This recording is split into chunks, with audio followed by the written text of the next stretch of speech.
Buenos días, vamos a dar comienzo al teórico 16 dentro de la asignatura Microbiología 1 al área de micología. Para ello vamos a comprender en el día de hoy las generalidades de la célula fúngica, la epidemiología y topografía de las micosis y la interacción célula fúngica con el hospedero.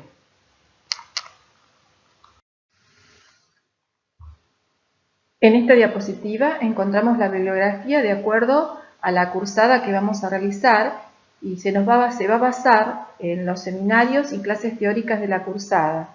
Además tienen una serie de libros que ustedes pueden consultar, de manera que van a complementar los datos que son vertidos tanto en seminarios y en clases teóricas y van a aclarar algunas cosas que no queden claro en la correspondiente temática desarrollada.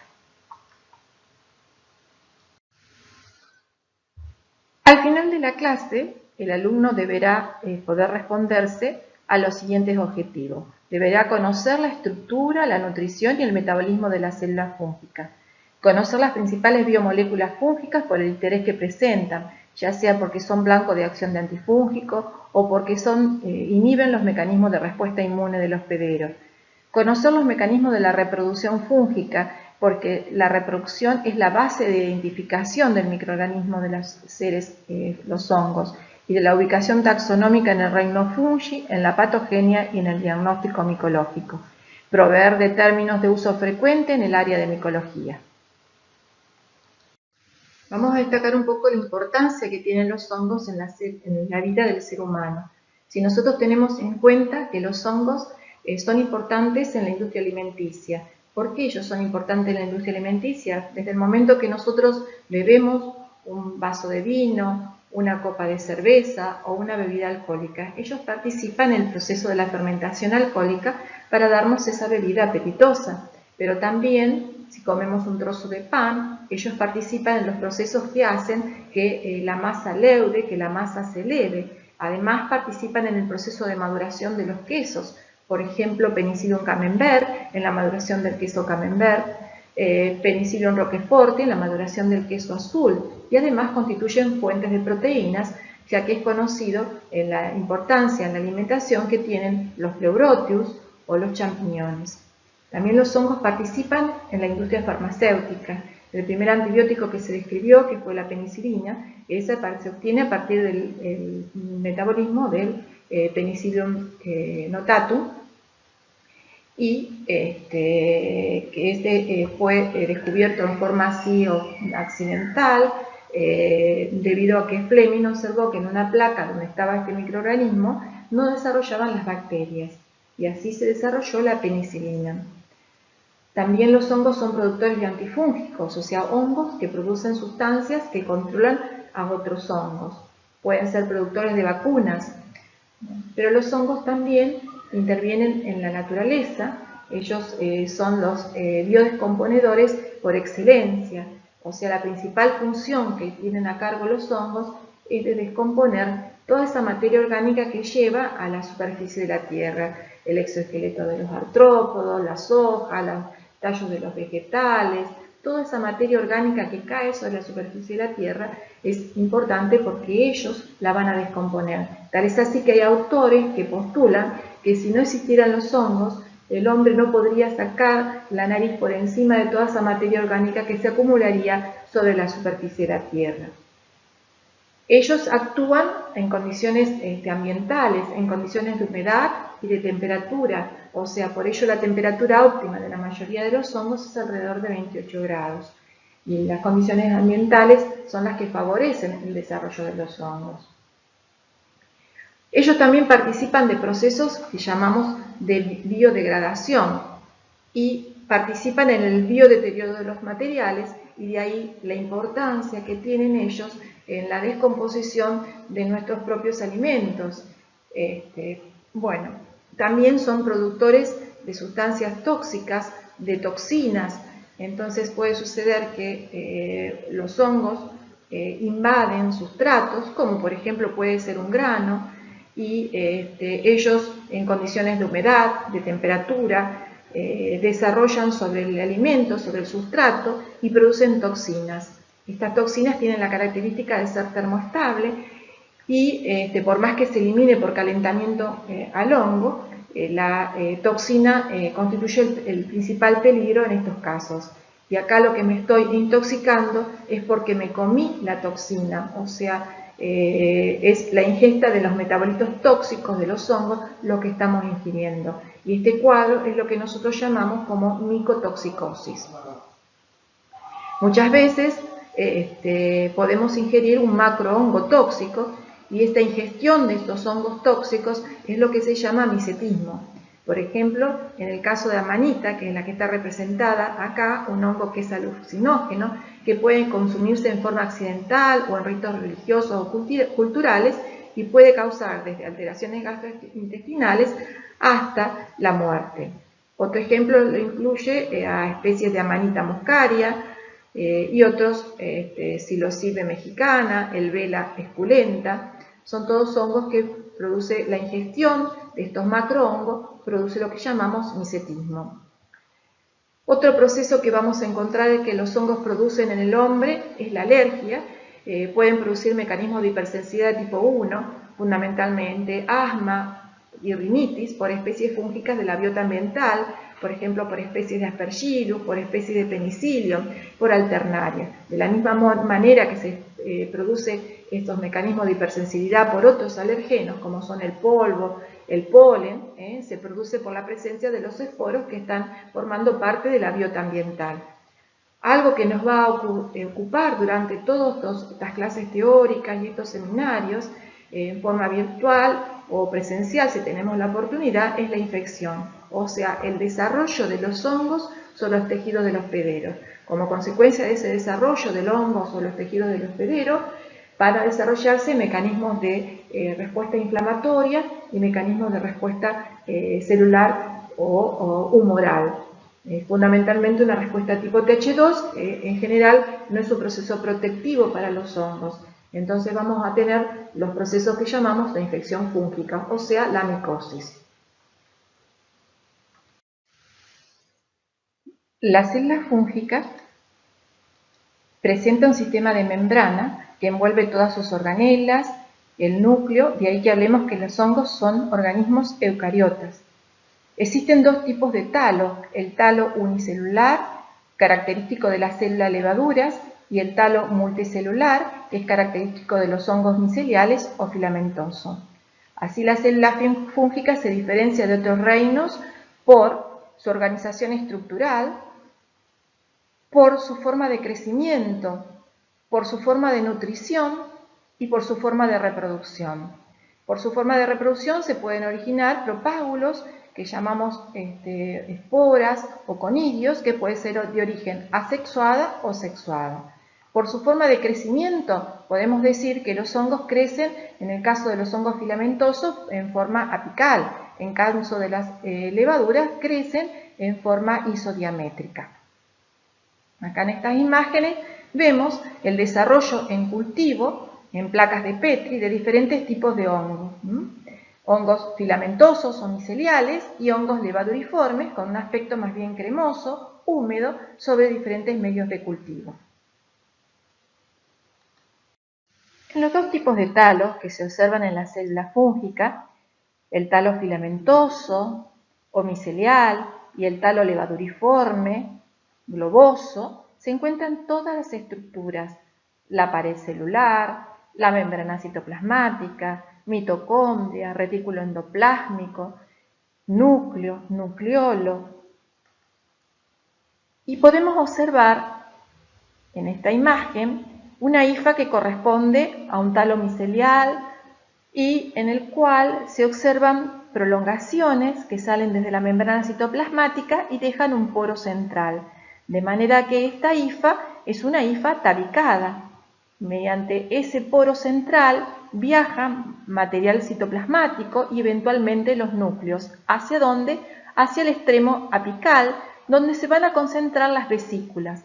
Estas vesículas son cargadas de enzimas y son las que van a permitir la nutrición fúngica y el crecimiento del hongo, o sea, la extensión de esa hifa.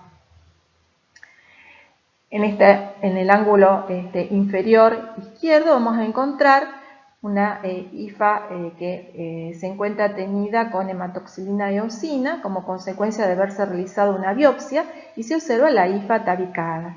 El otro tipo de talo que nosotros observamos es el talo levaduriforme y que se observa en esta zona, en la imagen, en el ángulo inferior derecho, se observan las levaduras y que las levaduras brotan originando lo que llamamos blastoconidias. Estas levaduras se han obtenido a partir de un cultivo. La pared de la célula fúngica constituye la parte más externa en la gran mayoría de los hongos. Está constituida por una estructura fibrilar y una matriz amorfa. Esa estructura fibrilar está constituida por un polisacárido que llamamos quitina y esa quitina es constituida por la N-acetilglucosamina. La matriz amorfa está constituida por polímeros de glucosa que tienen diferentes enlaces, como por ejemplo beta-1,3-glucanos, beta-1,6-glucanos o alfa-1,3-glucanos. Es importante que nosotros conozcamos el tipo de enlace que se encuentra en esos glucanos porque, por ejemplo, hay antifúngicos que actúan inhibiendo la beta-1,3-glucano sintetasa, que es la que origina el beta-1,3-glucano. Cryptococcus neoformans, en lugar de tener beta-1,3-glucanos en su pared, tiene beta-1,6-glucanos, de manera que aquí las equinocandinas que actúan inhibiendo la síntesis del beta-1,3-glucanos no tendrían acción. Además de tener esta matriz amorfa, esta estructura de glucanos, también tienen mananos, que son polisacáridos de manosa, galactosamina y además existen proteínas. En la pared de la célula fúngica existe un pigmento que es la melanina. La melanina lo va a proteger al hongo en las situaciones del medio ambiente de la luz ultravioleta como nos protege a nosotros. Pero la melanina a nivel del huésped también, cuando nos está invadiendo, tiene un efecto protectivo sobre la célula fúngica. Evita así que los intermediarios reactivos del oxígeno o intermediarios reactivos del nitrógeno actúen sobre la célula fúngica, de manera entonces que está actuando, impidiendo que daños letales de peroxidación se produzcan sobre los componentes de la célula fúngica. La activación del sistema inmune constituye un paso crucial para el desarrollo de la inmunidad adquirida.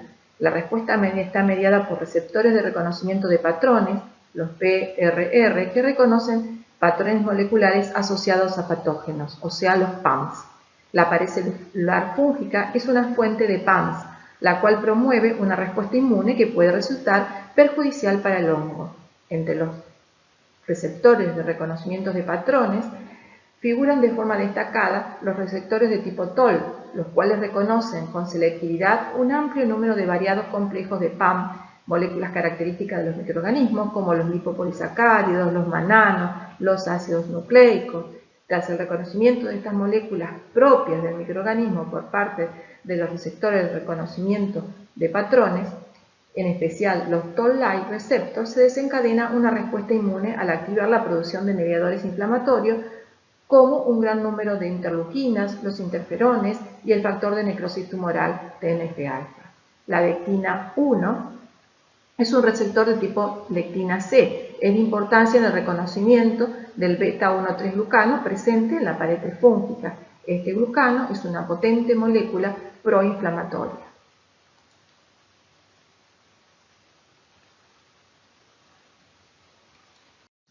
La melanina es un pigmento macromolecular que se obtiene por polimerización oxidativa de compuestos fenólicos como la L-dopa y así es producida en especies de criptococo o por compuestos indólicos como dihidroxinaftalenos.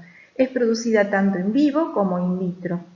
¿Qué es lo que produce en el hospedero? La melanina. Disminuye la producción de TNF-alfa, la linfoproliferación, disminuye la fagocitosis, el estallido respiratorio y la lisis de microorganismos. Observamos el desarrollo de un hongo como por ejemplo puede ser Fonsecaea pedrosoi, que produce melanina, que es un hongo pigmentado de color pardo en un medio de cultivo como puede ser el agar saguaro, un medio que es utilizado en el laboratorio de micología para el desarrollo de los hongos. En este caso se observa la producción de melanina por cepas de Cryptococcus que aparecen de un color pardo por la producción de melanina. La pared de la célula fúngica está constituida por una polisacárido que es la actina, que forma parte del componente fibrilar de la pared de la célula. Además de contener quitina, tenemos una sustancia amorfa, que esa sustancia amorfa está constituida por otros polisacáridos como son glucanos, mananos y proteínas. Podemos también decir que la pared está constituida por unas proteínas que llamamos hidrofobinas, y estas moléculas de hidrofobina son de naturaleza anfipática. Monómeros de estas proteínas son excretados a partir del extremo apical del hongo, y si la hifa sale al aire o emerge al aire, se une a la pared y forma la que llamamos la capa Rowlet, que le da protección a la pared al evitar la desecación de la misma. Conocida la estructura de la pared, vamos a conocer cuál es la función de la pared celular en los hongos. Mantener la forma. Sabemos que existen dos tipos de talos, un talo levaduriforme y un talo filamentoso micelial. Es la función de la pared mantenerla a esa forma. Evitar el shock osmótico.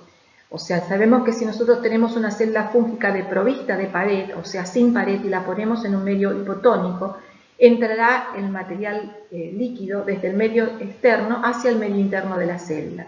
Como consecuencia de ello se producirá el shock osmótico de la célula fúngica. De ahí podemos inferir que la pared es la evita el shock osmótico. Las células de levaduras desprovistas de pared es lo que conocemos como esferoplasto. En la pared se encuentra una dotación enzimática importante. Sabemos que los hongos se nutren por absorción y que ellos son enfrentados a una gran cantidad de biopolímeros durante la infección, o por ejemplo en el hospedero, a la elastina, al colágeno, a la queratina. Sin embargo, estos biopolímeros no entran como tal adentro de la célula fúngica, sino que son degradados en unidades monoméricas que van a permitir la entrada de estas unidades monoméricas, y así el hongo puede sintetizar sus propias estructuras. Es en la pared donde se encuentran las enzimas necesarias para estos procesos. La pared constituye el medio de la interfase con el medio, donde se van a encontrar las moléculas que permitirán la adhesión como principal etapa en el proceso de la infección fúngica para el establecimiento de la infección fúngica. La pared tiene componentes que le proporcionan propiedades antigénicas. Así, por ejemplo, nosotros podemos basarnos en que podemos detectar en aquellos huéspedes que son capaces de sintetizar anticuerpos, podemos hacer la búsqueda de estos anticuerpos, y en base a estos anticuerpos podemos hacer el diagnóstico de una determinada enfermedad fúngica. En la pared se encuentran los componentes también que son reconocidos por los receptores de reconocimiento de patrones, o sea, lo que llamamos PAMs.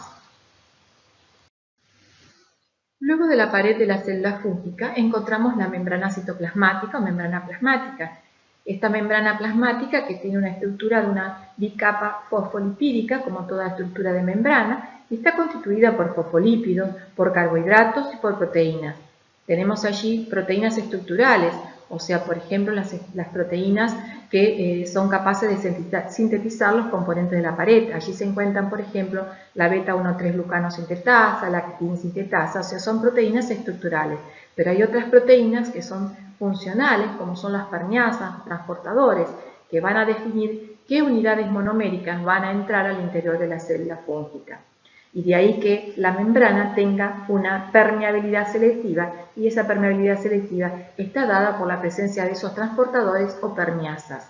Dentro de los lípidos, un lípido muy importante que existe en la membrana citoplasmática es el ergosterol, que está presente en la gran mayoría de las células fúngicas. Carece de él Nemocicligirobesia. La membrana citoplasmática posee invaginaciones que se denominan mesosomas, o sea, esas invaginaciones son el inicio en la hifa tabicada de lo que son los septos. La membrana citoplasmática, por otro lado, posee enzimas de la cadena respiratoria. Conocemos lo que corresponde a pared celular, lo que corresponde a membrana citoplasmática, y ahora vamos a ver qué es lo que tenemos en el citoplasma de la célula fúngica. Y en ese citoplasma tenemos mitocondrias.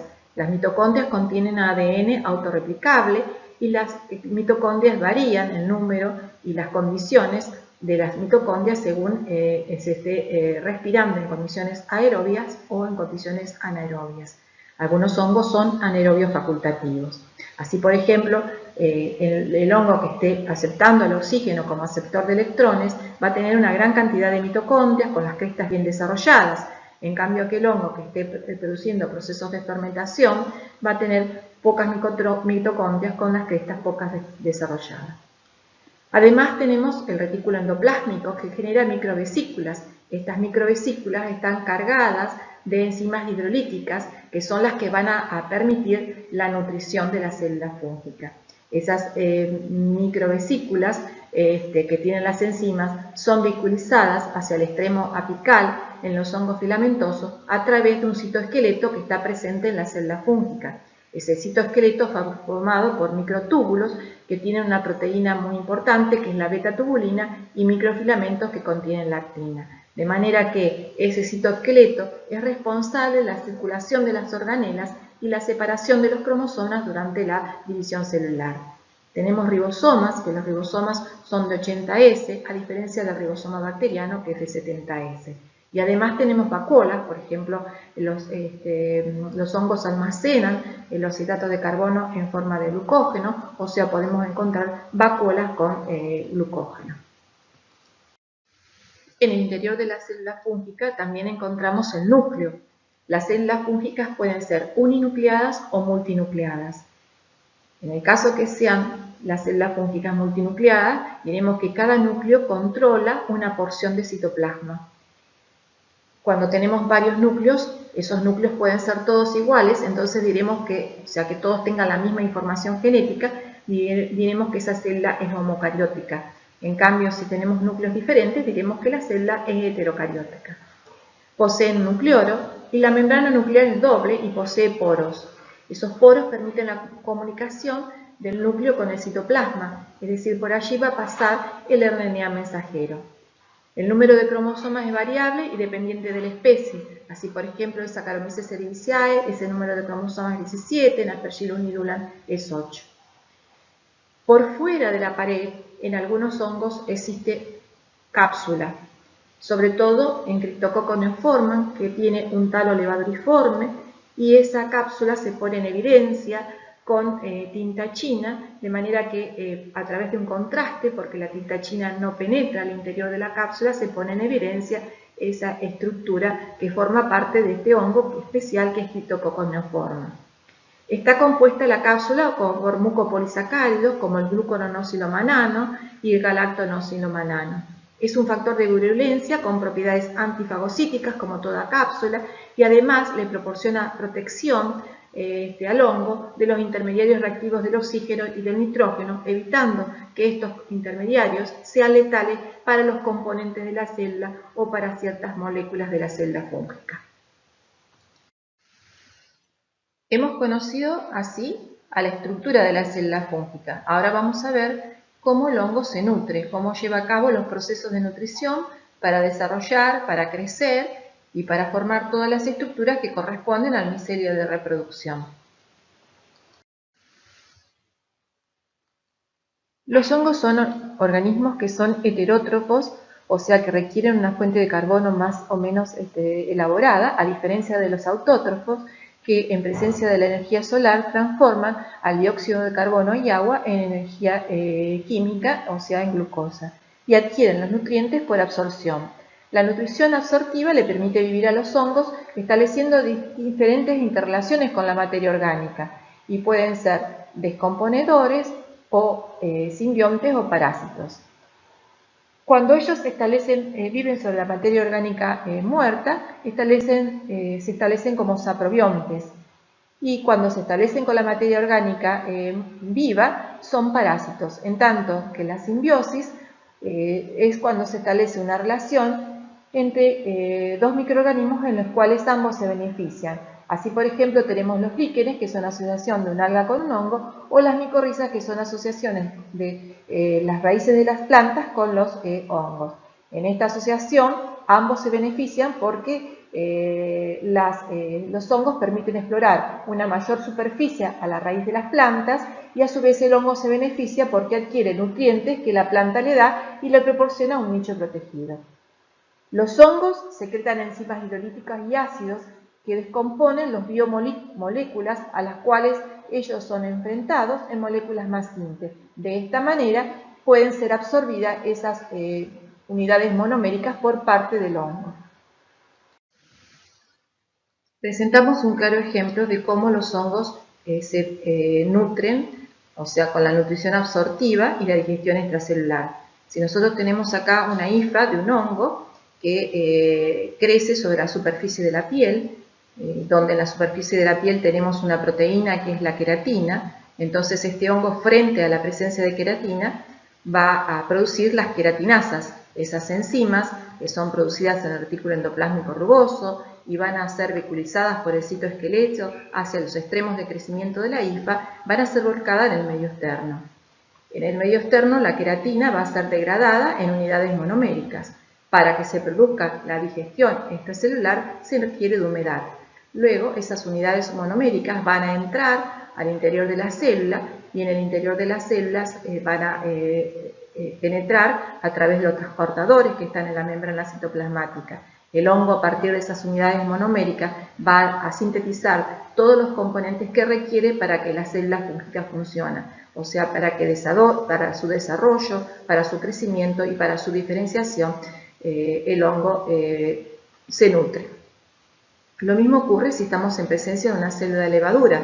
La célula de levadura produce las enzimas, esas enzimas son volcadas en el medio extracelular, se degradan los biopolímeros en unidades monoméricas, esas unidades monoméricas ingresan a las células a través de los transportadores, la célula comienza a crecer, comienza a desarrollarse, pero en este caso la célula de levadura tiene un límite de su crecimiento y comienza posteriormente a brotar y dar la blastoconía, que es típica cuando llegó a ese límite. De manera entonces que podemos decir que los hongos requieren de humedad. La humedad es necesaria para la digestión extracelular de los biopolímeros y para la entrada de las unidades monoméricas al interior de la célula.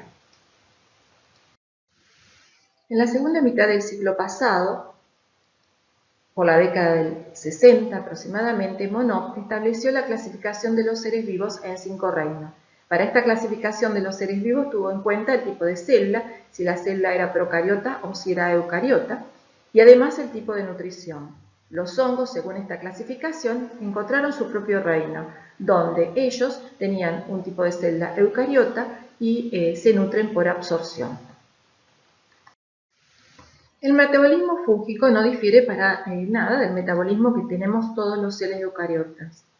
En este metabolismo nosotros sabemos que hay procesos que ocurren de catabolismo, donde ese proceso de catabolismo proporciona energía y esa energía se utiliza para el transporte y otras funciones vitales de la célula. Como producto del catabolismo se originan intermediarios. Esos intermediarios, en presencia de energía, utilizan vías anabólicas y esas vías anabólicas permiten la síntesis de diferentes componentes celulares que la célula fúngica en este caso tiene. O sea, tenemos rutas catabólicas y rutas anabólicas, rutas de degradación que proporcionan energía y rutas de síntesis o anabólicas que permiten la formación de todos los componentes estructurales de la célula fúngica. Los hongos desarrollan dos tipos de metabolismo fúngico, un metabolismo que llamamos primario y un metabolismo secundario.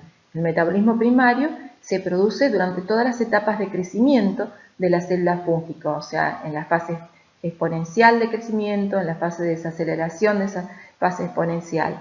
Como producto del metabolismo primario, tenemos que algunos tienen aplicaciones industriales, como por ejemplo el ácido cítrico, el ácido glucónico, el etanol y el glicerol. Pero también los hongos, algunas cepas, son capaces de producir un metabolismo que llamamos secundario. Los metabolitos secundarios describen a una serie de reacciones cuyos productos no están involucrados en el normal crecimiento del hongo y en este aspecto se diferencia del metabolismo primario. Los metabolitos secundarios se producen bajo determinadas condiciones, en general al final de la fase exponencial de crecimiento o cuando se desacelera esa fase o en fase estacionaria. O también cuando un nutriente se torna limitante, por ejemplo en el laboratorio. Se originan en general a partir de un intermediario del metabolismo primario, pero enzimas propias catalizan la producción. Decimos que la síntesis de estos compuestos son género, especie y aún más es cepa específica. ¿Qué queremos decir? Que, por ejemplo, las penicilinas que fueron descritas a partir de Penicillium notatum, todas las cepas de Penicillium notatum no tienen la misma producción en penicilina, o algunas serán productores y otras no. De manera que entonces estamos diciendo que es una cepa específica la productora de un determinado metabolito secundario. Estas moléculas de metabolitos secundarios tienen importancia comercial o ambiental. Algunas, por ejemplo, con aplicaciones industriales o medicamentosas, tenemos, por ejemplo, la ergotamina o la giberelina, que es una hormona de crecimiento vegetal. Tenemos antibióticos como las ampicilinas, las penicilinas, las cefalosporinas.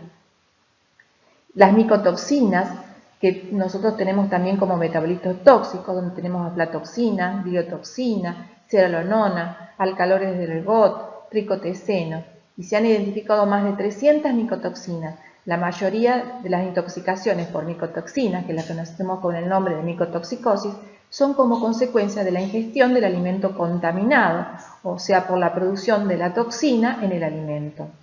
Algunos metabolitos secundarios están relacionados con la diferenciación del hongo. Así, por ejemplo, tenemos la presencia de melanina en las esporas y en las paredes de las hifas. Y algunos metabolitos secundarios también son antifúngicos, como por ejemplo la gliciofulvina, que veremos que es producida por Penicillium gliciofulvum, o las equinocandinas, que es producida por un hongo que se llama Glarea lozonensis. El talo fúngico puede ser clasificado según su estructura, y según su estructura hemos dicho que podía ser unicelular, que se caracterizaban así las células de levadura, donde tenemos una única célula y que puede brotar y dar a la célula hija. Tenemos el otro tipo de talo, que es el filamentoso o micelial, que se observa acá en la figura, el talo donde está la hifa, esta estructura tubular, y que esta hifa puede tener tabiques, en este caso se observa la presencia de tabiques, y también se observa con la típica coloración parduzca debido a la presencia del pigmento, que es la melanina, que se encuentra en la pared de la célula fúngica. El conjunto de hifas es lo que nosotros llamamos micelio. Muchas veces en la práctica, hifa y micelio se usan indistintamente. Pero no solamente podemos clasificar el talo por su estructura, sino que lo podemos clasificar por su función.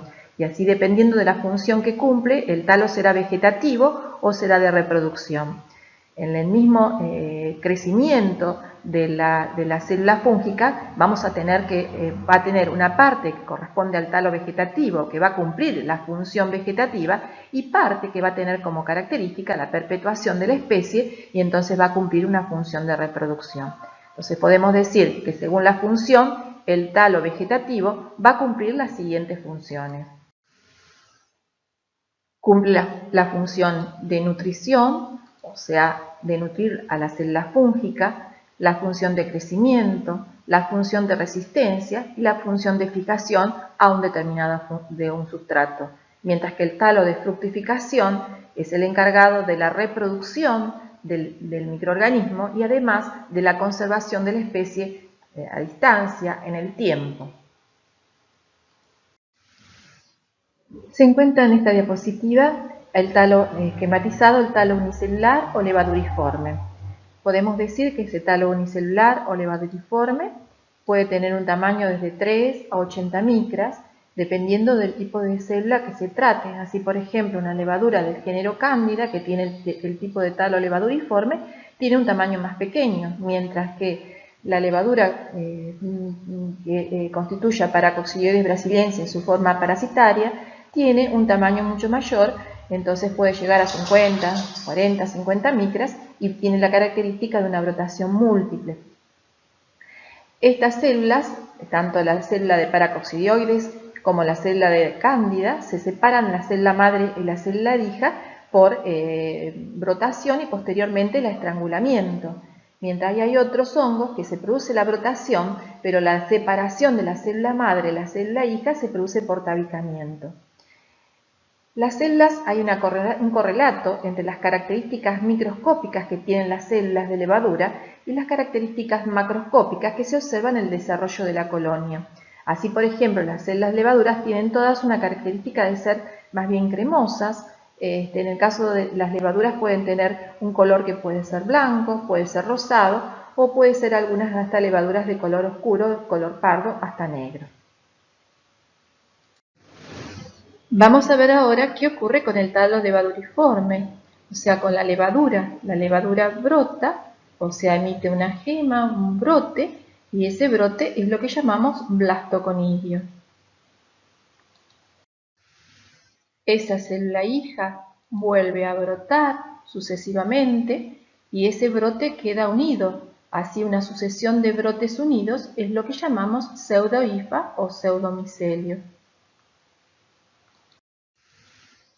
Tenemos acá un pseudomicelio un poco más desarrollado. La levadura madre brotó, dio origen a una célula hija que quedó unida a su célula madre, volvió a brotar con brotes laterales y volvió a brotar y quedaron unidos. Así, la sucesión de brotes que quedan unidos entre sí es lo que se llama pseudohifa o pseudomicelio.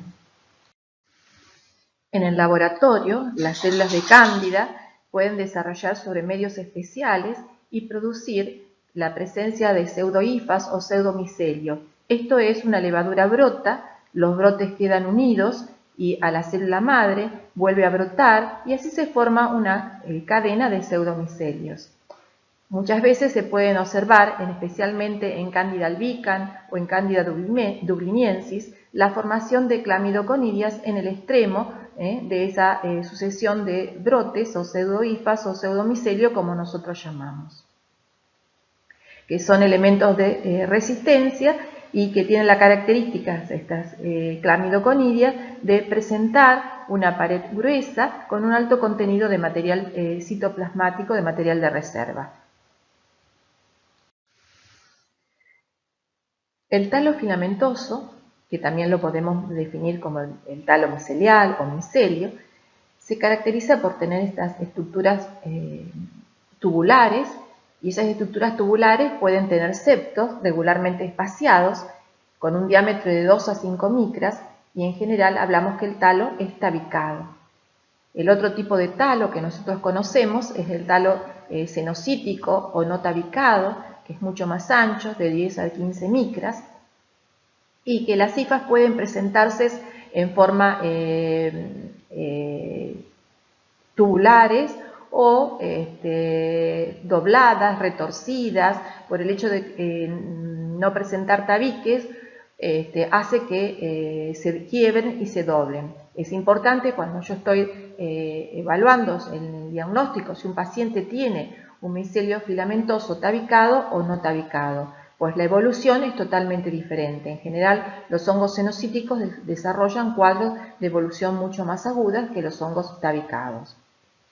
Así como en los hongos levaduriformes nosotros teníamos un correlato con lo que podíamos observar en la macromorfología, acá podemos decir que los hongos filamentosos desarrollan distintos tipos de aspectos de colonias, o sea, colonias algodonosas, colonias yesosas, pulverulentas, colonias afelpadas, o sea, dependiendo del aspecto que presente vamos a definir el tipo de colonia. Y además de eso tenemos que tienen una gran diversidad de colores, o sea, grisáceas, blanquecinas, de color beige, de color marrón o negras. Tenemos también que estas colonias pueden ser de afelpaditas, con un color verde azulado y un halo claro alrededor, o color verde amarillenta, pulverulentas, y micromorfológicamente se van a observar el micelio vegetativo, que está constituido por las hifas, y el micelio de reproducción, que da origen a los propágulos, que van a permitir la conservación de la especie y la reproducción de la especie. Lo mismo ocurre en este caso, otro tipo de hongo, donde tenemos el micelio vegetativo, que ese micelio vegetativo da origen al micelio de reproducción. Y lo mismo ocurre acá en este caso. Micelio vegetativo son las hifas, en este caso son hifas no tabicadas. Fíjense cómo se quiebran, o sea, el hecho de no tener tabique hace que la hifa pierda la rigidez y se puede doblar. Y tenemos el conjunto de hifas no tabicadas, que es lo que en este caso es un micelio de tipo no tabicado. y da origen al micelio de reproducción que veremos más adelante. Bueno, nosotros habíamos dicho que según el tipo de talo, la célula fúngica puede ser que sea una levadura o sea un filamento. Ese filamento puede ser tabicado, si presenta septos en forma regularmente dispuestas, o cenocíticos, en el caso que sea un micelio que no presente tabiques o esos tabiques sean muy ralos o esparsos. A su vez, ese micelio que es tabicado puede ser hialino o pigmentado. Pigmentado si presenta melanina en su pared, esa hifa. Existen formaciones del micelio vegetativo o del talo vegetativo y esas formaciones pueden ser los rizoides, en donde los rizoides son una especie de ramificaciones que hace la hifa en forma corta que le va a permitir la fijación a un determinado sustrato. Otra formación especial del micelio vegetativo lo constituyen los esclerotes, que son unas estructuras que más o menos tienen aproximadamente 1 milímetro de diámetro, que son visibles a simple vista y están formadas por hifas del micelio vegetativo que pierden su estructura y adoptan una forma así de tipo poliédrica y forman una estructura globosa visible a simple vista. También se consideran que forman parte del micelio vegetativo los clamidoconillos, que habíamos dicho que eran elementos que pueden estar implicados en la resistencia del hongo a las condiciones ambientales. Los hongos pueden reproducirse y dar lo que se conoce como el nombre de talo de fructificación. Esa reproducción que pueden realizar los hongos se puede hacer en forma asexuada, anamorfa o imperfecta, o en forma sexuada, telomorfa o perfecta, como se la reconoce la reproducción sexuada. La forma de reproducción asexuada se produce muchas veces en el ciclo de vida de un hongo y se produce por procesos que implican solamente mitosis. En cambio, la reproducción sexuada se produce pocas veces en la vida de un hongo y se produce por procesos que implican meiosis. Pueden posteriormente implicar mitosis. Desde el punto de vista de la ventaja, podemos decir que la reproducción sexuada permite la recombinación genética y permite la adaptabilidad del hongo a las condiciones variables. Como producto de la reproducción asexuada, anamorfa o imperfecta, vamos a obtener estructuras que llamamos conidios o estructuras que llamamos esporas. Esos conidios son esporas asexuadas externos. Entonces, por ello se llaman conidios. Mientras hablaremos de esporas directamente cuando se originen en forma asexuada y que estén internos a ciertos receptáculos, como por ejemplo esporangios, picnidios, o sea, a distintos cuerpos que lo contengan a las esporas. Mientras que como producto de la reproducción sexuada se van a obtener siempre esporas, que pueden ser externos o pueden ser internos. Las esporas asexuales, que son aquellas que se producen por procesos que implican mitosis, que se producen muchas veces en la vida de un hongo y que tienen importancia porque son las formas que en general vamos a encontrar como los elementos infectantes, digamos en las distintas micosis van a ser ellos los elementos infectantes que pueden entrar por las distintas vías en el individuo. Esas esporas asexuales se van a clasificar internos cuando están adentro de ciertos receptáculos, que en este caso esos receptáculos pueden ser, por ejemplo, un esporangio, y hablaremos que estamos en presencia de esporangioesporas. Esos también esporos asexuales hablaremos de conidios cuando son externos, y los conidios pueden ser que sean originados por un proceso de tálico. En ese proceso hay una transformación de una hifa persistente, una hifa del micelio vegetativo que se transforma en conidio. Y así, por ejemplo, tenemos artroconidios, macroconidios, microconidios o clamidoconidios. Mientras que los conidios pueden tener un origen blástico, donde hay acá una neoformación de la conidia, una nueva formación de pared, de material citoplasmático que va a dar origen al conidio. Y muchas veces hay una célula que origina el conidio y hablamos de una célula conidiógena. El ejemplo más típico de blastoconidia lo constituye la levadura cuando brota. ¿Cómo se generan las esporas asexuadas externas o también lo que llamamos conidios? Se pueden generar por un proceso tálico en el cual la hifa preexistente se transforma en conidio. Esta hifa puede sufrir un proceso de ensanchamiento, de tabicamiento, y así se origina a partir de la hifa persistente el conidio que llamaremos conidio de tipo tálico, por su origen.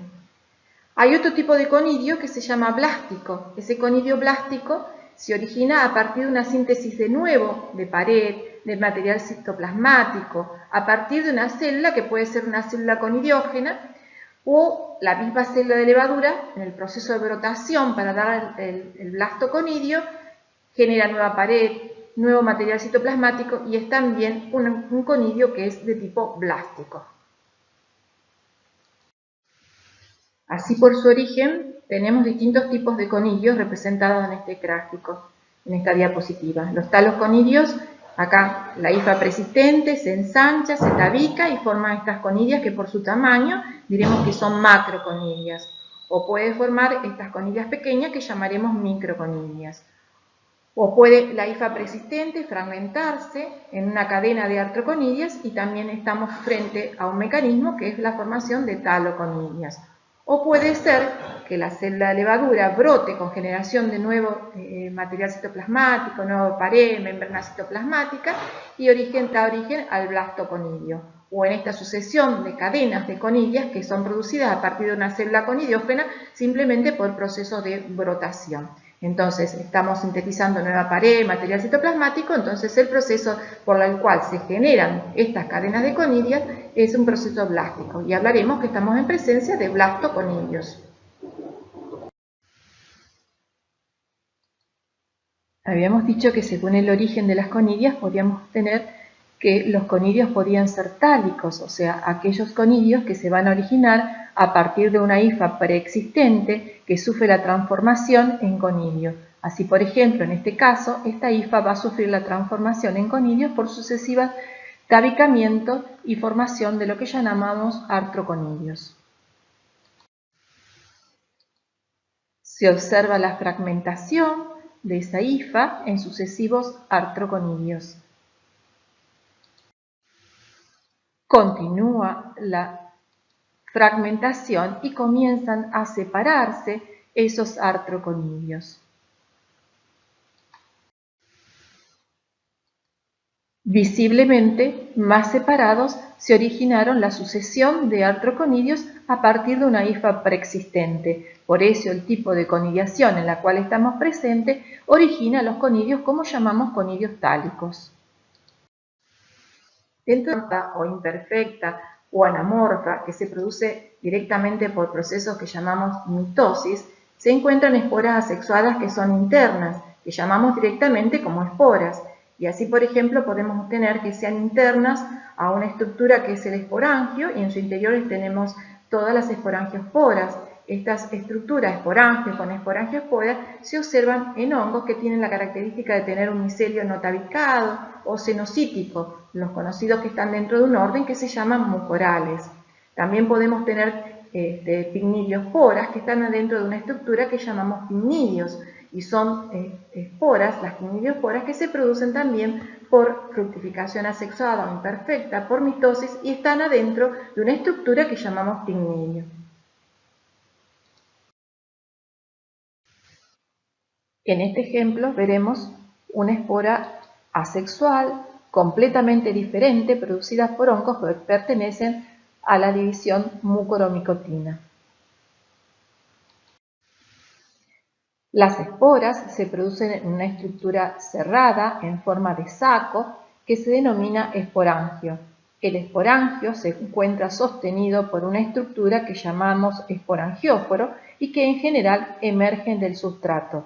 Ese esporangióforo termina en una evaginación en el interior del esporangio y esa evaginación es lo que se conoce con el nombre de columela. Ese esporangio en su madurez se rompe porque contiene un número importante de esporas en su interior y que se liberan por ruptura de ese esporangio y quedan sostenidas en el medio ambiente y formando parte de la biota ambiental. Estamos observando en este caso las formaciones que corresponden al micelio vegetativo y al micelio de reproducción de un hongo que pertenece al orden de los mucorales. Y en este caso podemos ver que corresponde a un hongo que es con un micelio no tabicado o cenocítico, que tiene unas formaciones especiales en forma de raíz, de ahí que se llaman rizoides. Acá también se observa en esta imagen a la derecha. De esa rizoide nacen esporangióforos, y esos esporangióforos son los que terminan en los esporangios. En ese esporangio vamos a encontrar las esporangiosporas y además vamos a encontrar una evaginación de ese esporangióforo que termina en el esporangio, que llamamos columela.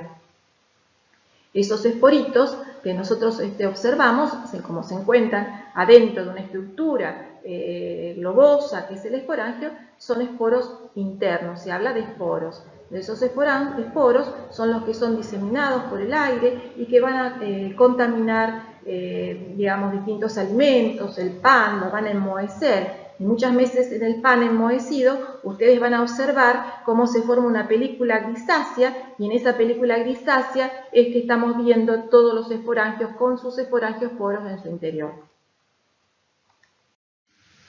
La reproducción sexuada, perfecta o telomórfica que se produce en los hongos, para que ella se produzca es necesario que tengamos dos células haploides que se van a unir. Estas células haploides pueden estar en forma aislada o formar parte de estructuras filamentosas o estar incorporados en órganos sexuales, que los órganos sexuales en los hongos llamamos con el nombre de gametangios. Habrá gametangios femeninos y gametangios masculinos. Las células tienen que ser células haploides, son células con distinta polaridad. Una hablaremos de menos o más, hablaremos de alfa o A, y esas células que son haploides se reúnen juntas en un mismo citoplasma. Cuando ocurre este evento hablamos de una plasmogamia. Y llegamos a una célula que tiene dos núcleos, una de un tipo de la célula y otra de la otra célula.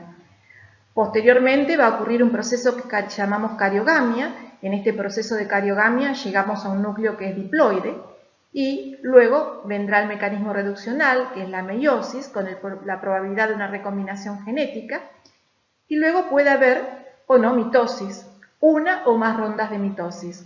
Como consecuencia de la reproducción sexuada se originan esporas que llamamos cigosporas si están adentro de cigotes, ascosporas porque están adentro de ascos, o basidiosporas porque están sostenidas por básides.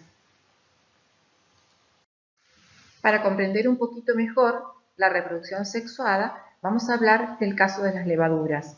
Las levaduras pueden originar células de un tipo y células de otro tipo que son haploides.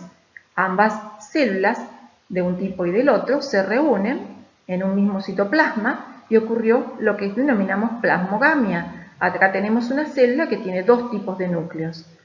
Luego viene la cariogamia, o sea, la fusión de ambos núcleos, y llegamos a un núcleo que es diploide. Ese núcleo, esa célula puede dividirse por gemación, sucesivas, y en determinado momento ocurre el mecanismo reduccional y se forma un asco joven, en el cual tenemos núcleos de un tipo y núcleos de otro tipo. Posteriormente, cada núcleo se rodea una porción citoplasmática y entonces vamos a tener el asco maduro, y del cual se van a liberar las ascosporas, que vamos a tener dos que corresponden a un tipo y dos que corresponden al otro tipo, que podrán brotar, y así sucesivamente sigue este ciclo. Bueno, tenemos la célula de levadura, asexualmente se reproduce por brotación y sexualmente se reproduce por la formación de ascos con ascosporas, y estos ascos están desnudos, no están reunidos en cuerpo fructífero, que ya vamos a ver que en otros hongos ocurre que estos ascos quedan reunidos en cuerpo fructífero. Los hongos filamentosos, los ascos con los ascosporos, quedan sostenidos por una estructura externa que llamamos plecténquima, y ese cuerpo fructífero que tiene el plecténquima con los ascos, con los ascosporos, es lo que llamamos un ascocarpo. Ese ascocarpo puede tener una forma esférica, y en ese caso diremos que es un cleistotecio. Puede tener la forma de un cáliz y diremos que es un apotecio, o puede tener la forma de una botella o ser piriforme, hablaremos peritecio. Estos ascos con ascosporos se forman en levaduras y en hongos con micelio tabicado. Lo que ocurre es que en las levaduras los ascos quedan desnudos, o sea, no constituyen cuerpos fructíferos, se observan cuerpos fructíferos, mientras que en los hongos con micelio tabicado vamos a tener estos tres tipos de cuerpos fructíferos o ascocarpo. En los hongos no tabicados, nosotros ¿qué vamos a obtener? Que como producto de la reproducción sexuada se obtienen las cigosporas, que son las esporas que se encuentran adentro de un cigote o de un cigoesporangio, o sea, en los hongos cenocíticos. En los hongos que con sombrero, nosotros vamos a tener que eso es el basidiocarpo, o sea, ese basidiocarpo en su parte inferior tiene las básides con las basidiosporas. Estas basidiosporas muchas veces son los elementos infectantes, en especial en un hongo que es Cryptococcus neoformans, que tiene básides con basidiosporas. Sin embargo, estas básides y basidiosporas no se encuentran reunidas en un basidiocarpo como es este macro hongo.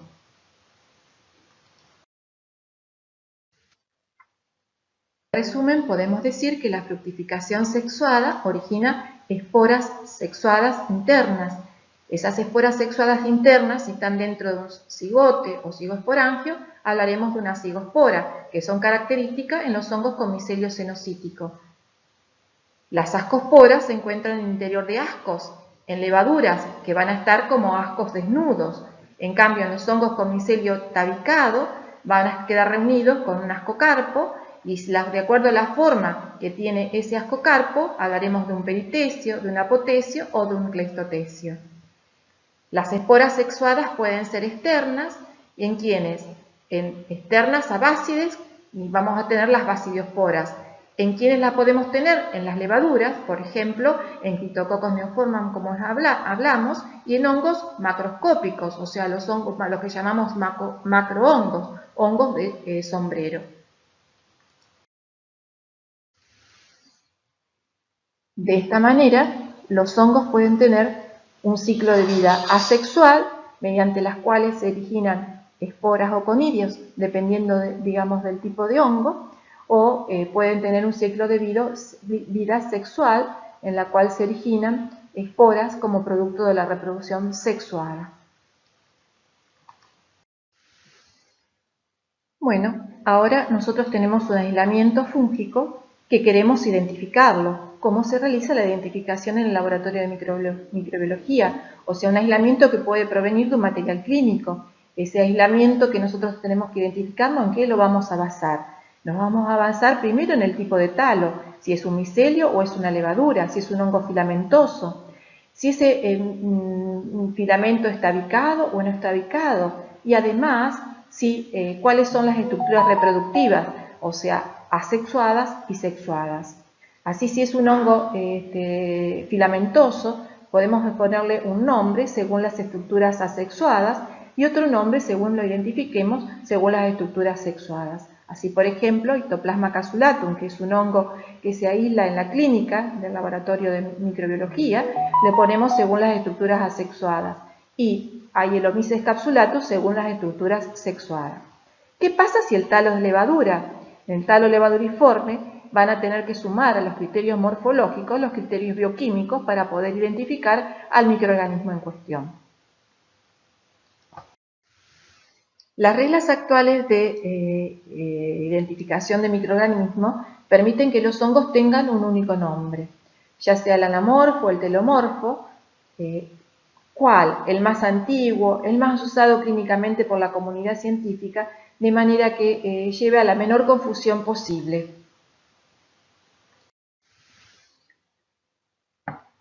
El reino fungi era considerado que presentaba estas divisiones, como son la zigomicota, critidiomicota, y ascomicota y basidiomicota.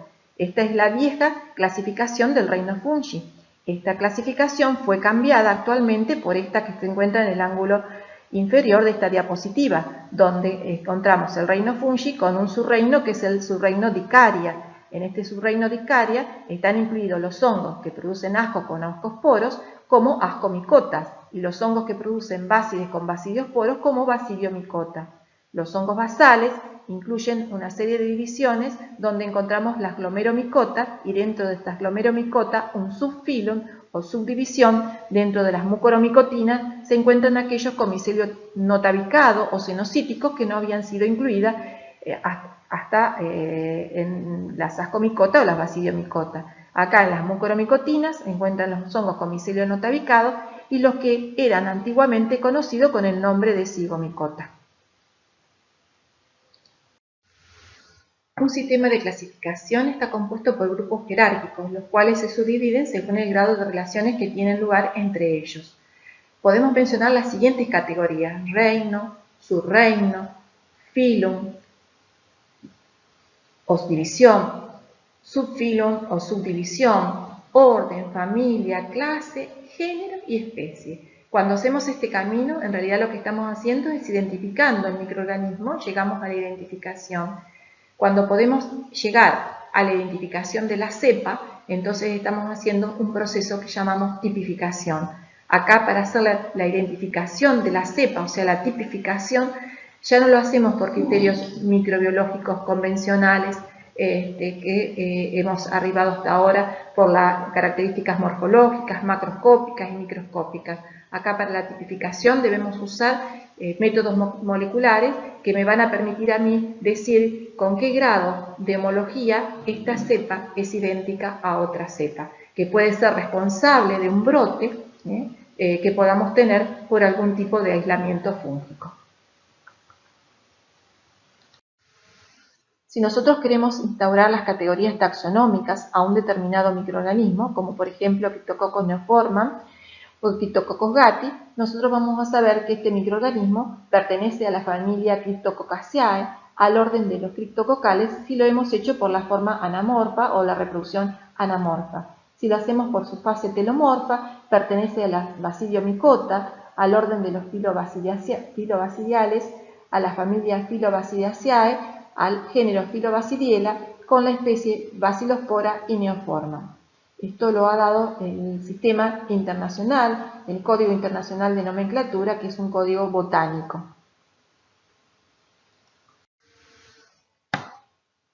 Actualmente existe otra manera de identificar a los microorganismos y es a través de una identificación molecular. Nosotros sabemos que los genes que codifican al RNA se disponen en forma de tándem en el núcleo de la célula eucariota. Esos tándem corresponden a 18S, 5,8S y 28S y están separados por espacios intragénicos que llamamos ITC1 e ITC2. Estas regiones, ITC1 e ITC2, son bastante variables y van a permitir así la identificación de los microorganismos.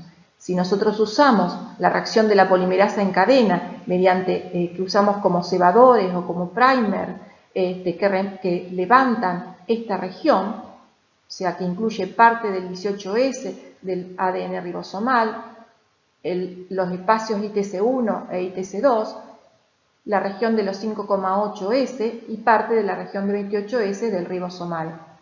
Entonces, esta región vamos a tener que tiene variabilidad y permite la identificación de los hongos.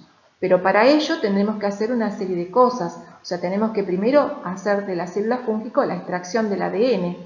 Luego que se extrajo el ADN, se hace la reacción de la polimerasa en cadena, o sea, la PCR, con cebadores que llamamos específicos para estas regiones, ITC1 e ITC4 para hongos.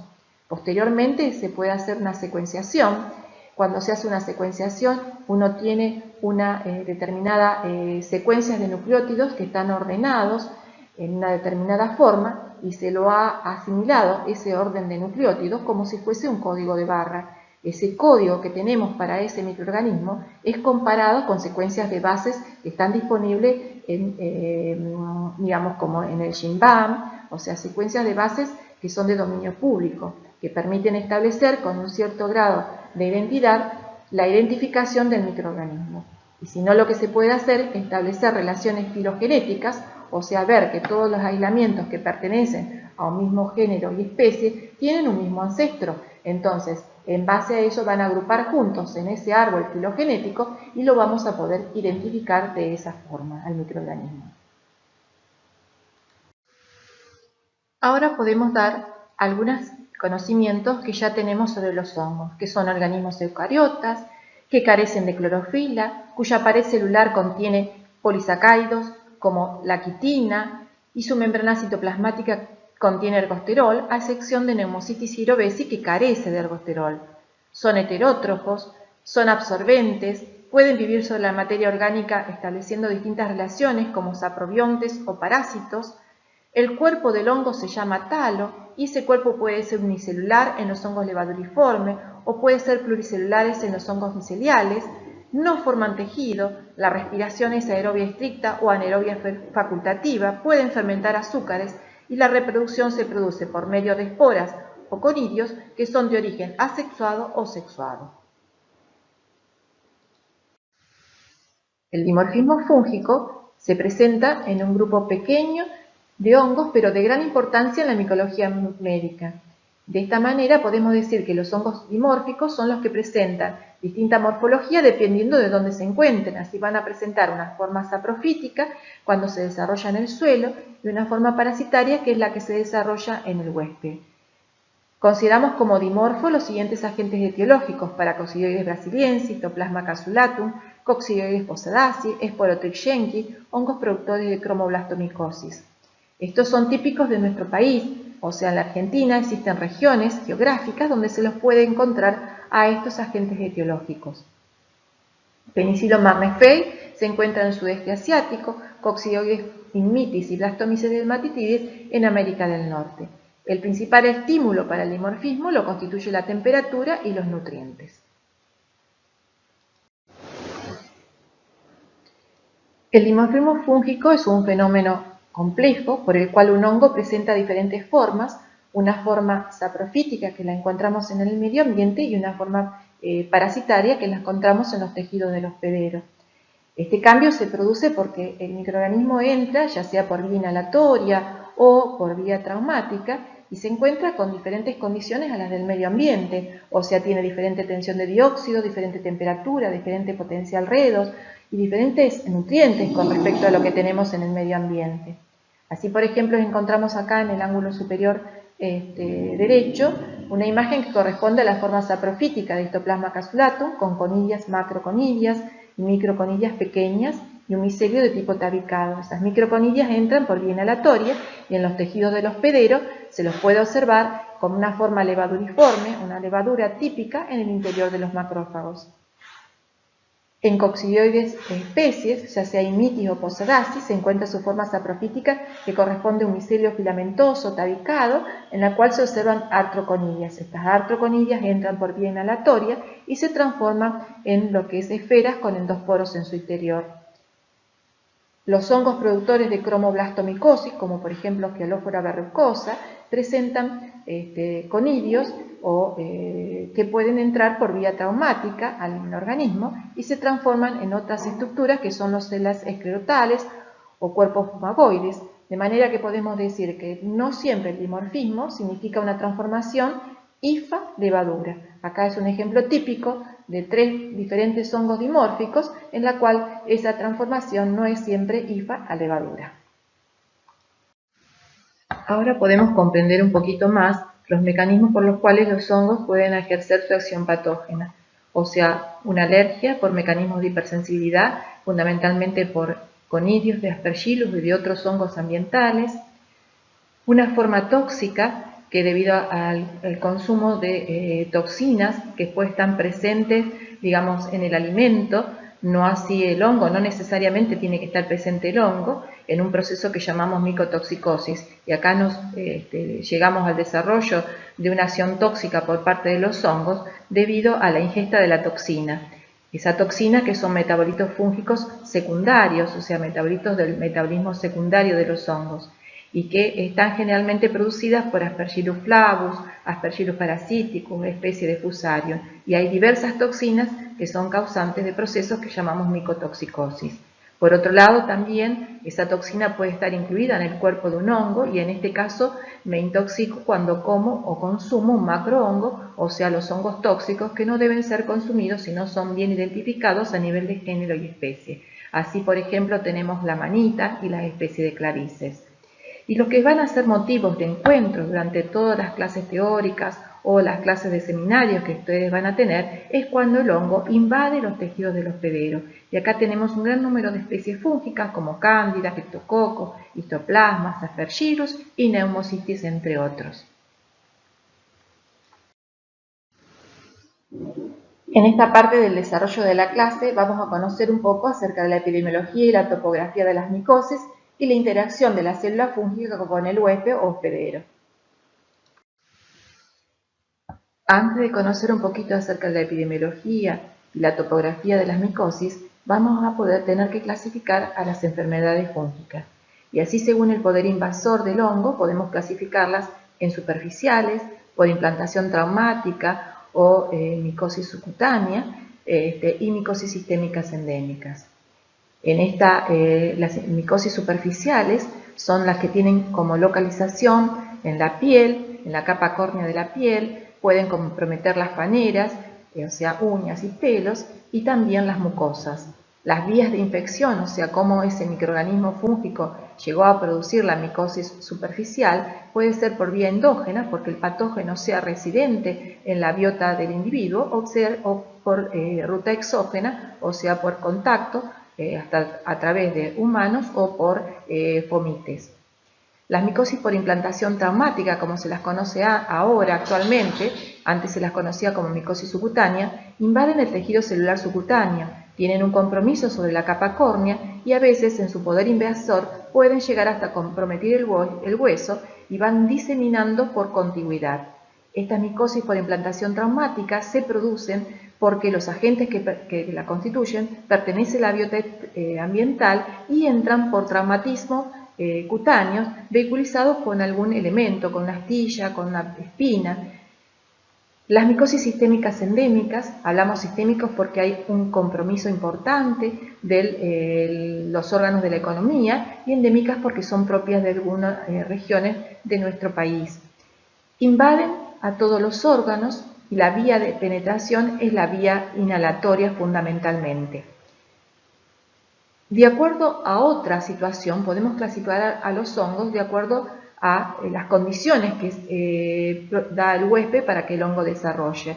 Y así hablaremos de micosis oportunistas, o sea, es el huésped el que condiciona la oportunidad para que el desarrollo de los hongos. Y acá podemos tener compromiso de todos los órganos y podemos tener que las vías de infección pueden ser por vía inhalatoria, por traumatismo, por vía digestiva, o sea que se pueden usar todas las vías. Y los patógenos pueden ser patógenos de la biota endógena y también pueden ser patógenos que están en el medio ambiente. Así, una clasificación de las micosis es micosis profundas y micosis superficiales. A su vez, las micosis profundas podrán ser localizadas, como las micosis por implantación traumática o micosis subcutánea, y las micosis diseminadas. Y ahora vamos a considerar quiénes son las micosis superficiales que vamos a tener en cuenta, como las dermatofisias, la malacesiosis, la piedra y la candidiasis. Las micosis por implantación traumática o micosis subcutánea tenemos los micetomas, la esporotricosis, la cromoblastomicosis, lobomicosis. Las micosis sistémicas endémicas tenemos la histoplasmosis, paracoccidioidomicosis, coccidioidomicosis, penicilosis y blastomicosis. Y dentro de las micosis oportunistas, la lista de hongos se va incrementando en la medida que mayor número de pacientes tenemos que ofrecen, digamos, una oportunidad al hongo para desarrollar, ya sea a través de la alteración de las barreras, a través de la alteración en la inmunidad innata, a través de la alteración de la inmunidad adquirida, y así tenemos que la lista que más comúnmente nosotros podemos nombrar, tenemos las aspergilosis, la mucormicosis, osigomicosis, la candidiasis, la criptococosis, la hialo- y feohifomicosis, la neumocitosis. Y como les digo, esta lista de hongos capaces de producir micosis oportunista continúa incrementándose con el tiempo. En cualquiera de las micosis que nosotros vamos a considerar, vamos a tener que tener en cuenta cuál es el hábitat del microorganismo, dónde se encuentra ese microorganismo y cómo llega ese hongo, con qué factores de virulencia llega a producir la micosis y el huésped qué factores predisponentes tiene para el desarrollo de la micosis. O sea, debemos considerar estos tres elementos que están en juego: el hábitat, el hongo y el hospedero. Con respecto al hábitat, vamos a decir que algunos hongos tienen un hábitat universal, o sea, que son cosmopolitas, que están distribuidos sobre todo el planeta, como por ejemplo son los Aspergillus, como son los mucorales, como son los Fusarium. Otros están localizados en determinadas áreas geográficas, y acá tenemos todos los hongos productores de micosis sistémicas endémicas, como por ejemplo la coccidioidomicosis, la paracoccidioidomicosis, la histoplasmosis, que son los hongos considerados endémicos en nuestro país. Y acá figuran las áreas geográficas, así por ejemplo para la histoplasmosis, esta que está en un color rosado, para la paracoccidioidomicosis figura en un color verde, y la coccidioidomicosis que figura en un color verde más oscuro, que corresponde a la zona precordillerana de nuestro país y en el noreste del territorio brasilero. El hábitat según el reservorio de los hongos lo vamos a tener que considerar que algunos van a ser parte de la biota normal del hombre y otros van a ser parte, los hongos, de la biota ambiental. Aquellos que forman parte de la biota normal y están siempre presentes, podemos decir que tenemos a Cándida, especies de Cándida, donde la podemos encontrar en regiones mucosas, como la mucosa oral, la mucosa vaginal, el tracto gastrointestinal, y la piel eventualmente puede ser colonizada o puede estar presente especies de Cándida. Especie de Malassezia, fundamentalmente porque Malassezia es un hongo lipofílico, busca regiones donde tenemos gran cantidad de sebo cutáneo, por ejemplo el pliegue nasogeniano, el pliegue retroauricular, y en esa zona el hongo puede encontrarse como formando parte de la biota normal. Especies de Trichosporum comparten con la cándida los mismos nichos ecológicos. Y algunos hongos tienen son portados por el hombre en forma transitoria. Esta aportación en forma transitoria se da en especies de dermatófitos que son antropófilos, donde nosotros sabemos que el reservorio tiene que ser humano, ya sea el hombre enfermo o que puede portarlo. La aportación, o sea, de esos dermatófitos se puede hacer en los pliegues interdigitales de los pies, se puede hacer en el cuero cabelludo, de manera que entonces vamos a tener aquellas especies que son antropófilas como que forman parte de la biota en forma transitoria. Y acá tenemos Trichophyton rubrum, Trichophyton tonsura, Trichophyton interdigitalis.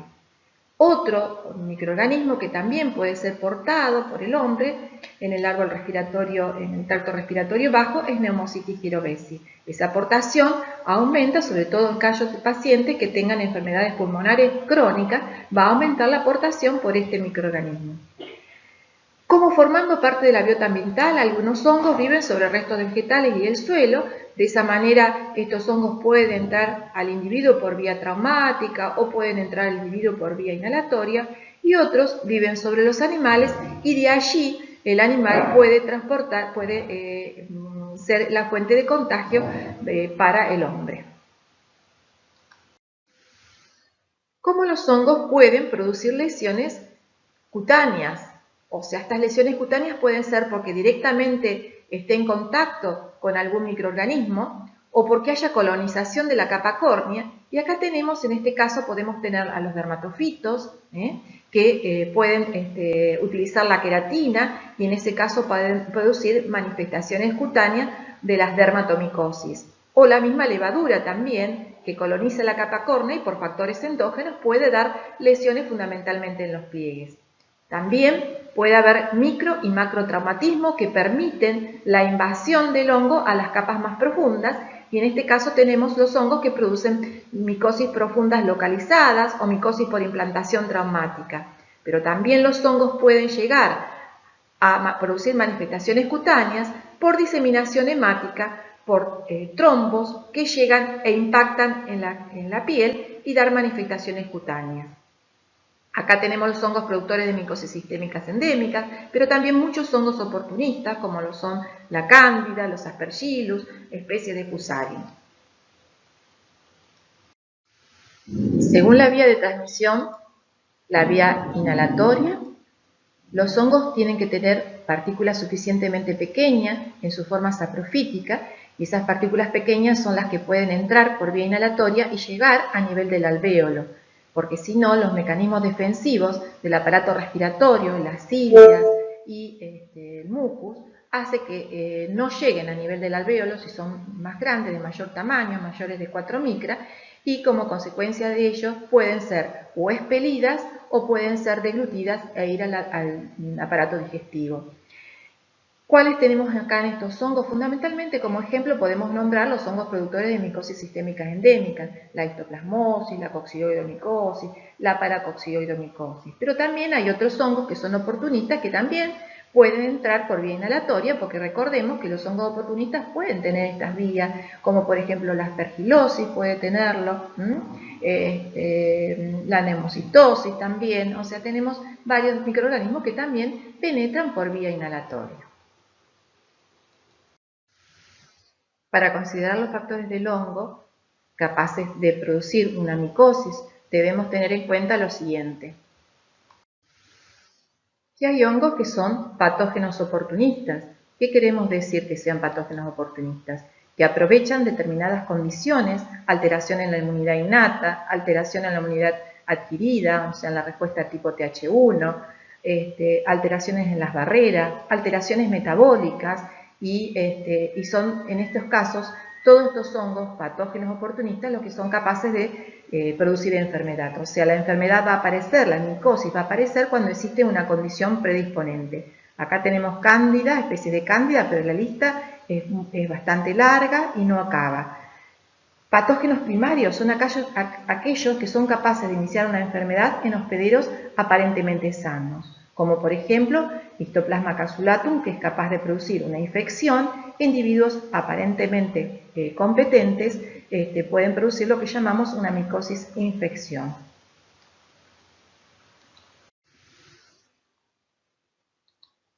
Los hongos presentan determinados factores de virulencia para poder establecerse y producir la infección.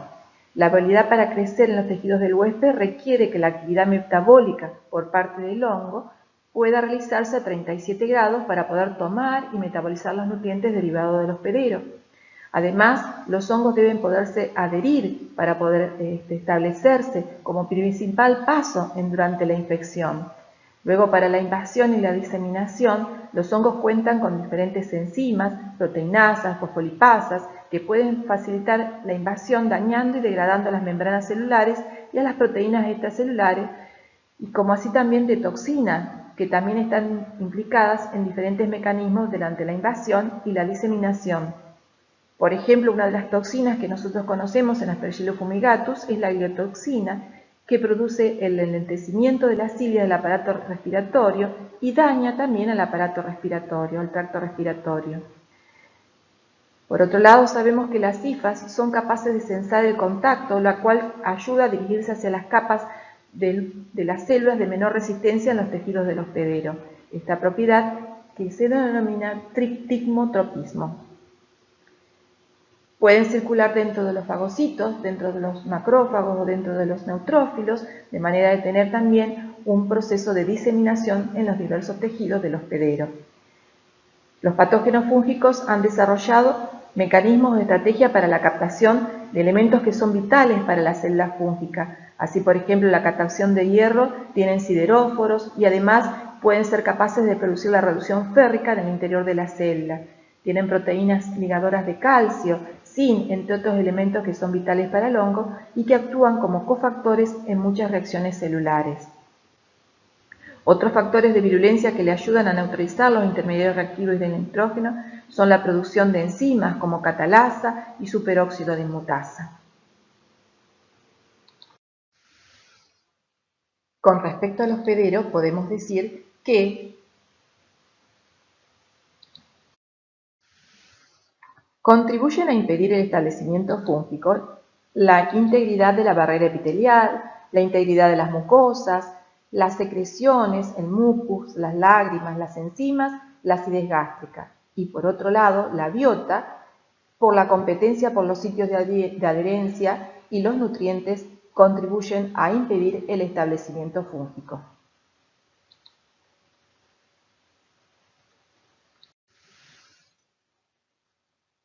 Como parte de la inmunidad tenemos el complemento. Los hongos son capaces de activar el complemento y los mecanismos inflamatorios son importantes para el control de la infección. Por otro lado, debemos decir que los hongos no son sensibles al complejo de ataque de membrana por la estructura de su pared. Para el control de los patógenos extracelulares, podemos decir que es necesario un buen recuento de células fagocíticos y función de esas células fagocíticas, un buen recuento de neutrófilos y funcionamiento de esos neutrófilos, como también es necesario la respuesta adaptativa celular para el control del patógeno. Cuando el patógeno se ubica en el interior de células fagocíticas, como por ejemplo en el interior del macrófago, encuentra en ellos un nicho protegido. Y es necesario en este caso la activación de una respuesta de tipo Th1 que dependerá de la activación de los receptores de reconocimiento de patrones de los PAM del microorganismo y aquí es crucial esta activación para el control del patógeno. El reconocimiento fúngico se logra mediante la detección de componentes de la pared celular, de la cápsula y de componentes moleculares asociados a los patógenos intracelulares por parte de receptores de reconocimiento de patrones, ya sean estén solubles, estén unidos a la membrana de las células del hospedero y en especial los Toll-like receptor. El reconocimiento por parte de la inmunidad innata de los hongos lleva a la traducción de señales que conducen a respuestas funcionales como la activación de la fagocitosis, la liberación de citoquinas y de quimoquinas y la modulación de la respuesta inmune adaptativa. Tras la infección micótica inicial, las células inmunes innatas, incluidos los macrófagos, los neutrófilos y las células dendríticas, liberan citoquinas como la IL-12, IL-10 o IL-18. Dependiendo en el marco de las citoquinas en que se diferencia un linfocito TCD4, se diferencian distintos perfiles de la respuesta inmune. Un perfil tipo Th1 hace que se produzca interferón gamma y TNF-alfa, que es importante para el control de las micosis sistémicas endémicas, o sea, resulta una respuesta protectora, ya que se produce o se traduce en la formación de granulomas que contienen, digamos, la infección fúngica. Si se produce una respuesta tipo Th2, donde las citoquinas que se van a producir son la IL-4 e IL-5, se produce formación fundamentalmente de anticuerpos y entonces es una respuesta inadecuada para el control de las micosis. Así, por ejemplo, podemos ver que en la micosis sistémica endémica, con una alta producción de anticuerpos, se asocia a eosinofilia y a un mal control de la micosis. En la aspergilosis broncopulmonar alérgica también se produce una respuesta de tipo Th2. Si se genera una respuesta a un perfil tipo Th17, se generan interleuquina 17, interleuquina 22 y estas resultan protectores en la candidiasis oral, en la candidiasis orofaringea. La respuesta inmune celular, o sea, la respuesta adaptativa celular, es uno de los principales mecanismos del control que tenemos de las infecciones fúngicas producidas por patógenos primarios, como son Paracoccidioides brasiliensis, que se observa en esta diapositiva con una coloración parduzca debido a la presencia de está teñido con Grocott. Se observa como una levadura y esta levadura que tiene una típica pared gruesa y es una levadura multibrotante con el aspecto de una rueda de timón. En la parte central se observan las esferas típicas de coccidioides cargada de endosporos. Y en el otro extremo encontramos un macrófago que está repleto de las células de levaduras características de Histoplasma casulata. Estos hongos, que son dimorfos, se encuentran en el suelo, ingresan por vía inhalatoria, propágulos que tienen tamaño suficiente para llegar al nivel del alveolar, y en el alvéolo se traducen en las diferentes formas dimórficas, para poder subsistir en los tejidos del hospedero. Y la manera de contener el proceso infeccioso es a través de la inmunidad adaptativa celular, que se traduce a través de un perfil tipo Th1 con la formación de un granuloma que contiene el proceso infeccioso. Con respecto a la producción de anticuerpos que se puede producir durante cualquiera de las micosis, vamos a decir que tienen funciones los anticuerpos como oxonización, neutralización, activación del complemento, pero sin embargo los anticuerpos por sí no ejercen una acción protectiva en el individuo. A manera de ejemplo, vamos a integrar la respuesta inmune innata y adaptativa celular. Así, por ejemplo, los artroconidios de coccidioides que se encuentran en el suelo pueden ser aerolizados e ingresar por la vía respiratoria. Ya en el interior del alveolo sufre la transformación a su forma parasitaria de una esfera con múltiples endosporos. La inmunidad innata, en general, no puede controlar el proceso infeccioso y el microorganismo puede diseminar por vía hemática al sistema reticuloendotelial. Al montarse la inmunidad celular adaptativa, que se traduce en la formación de un granuloma, que se observa en la figura por la visualización de una célula gigante, se controla el proceso infeccioso. La producción de anticuerpos produce un fenómeno de Splendore-Hopley que se visualiza en la coloración de hematocilina y eosina como clavas acidófilas alrededor de la esfera con los endosporos.